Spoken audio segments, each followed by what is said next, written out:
Hello everyone, আসসালামু আলাইকুম রহমতুল্লাহি বারাকাতুহু। তো আপনারা সবাই কেমন আছেন? আশা করি সবাই ভালো আছেন।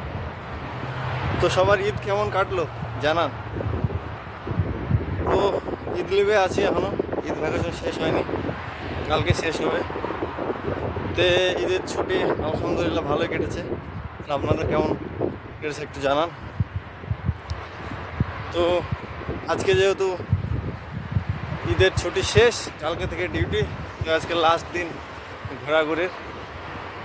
তো একটু ঘোরাঘুরি করে নিই, আবার নেক্সট কবে ছুটি পাবো তার ঠিক নেই। So let's go. তো এখান থেকে মেট্রো নিব, মেট্রো থেকে এখান থেকে 10 কিলোমিটার মেট্রোতে যাব। তো আজকে একটা খুবই ইন্টারেস্টিং ব্যাপার হয়েছে। তো আমাদের কাছে আজ কার্ড নেই ট্রাভেলের, তো উইদাউট কার্ড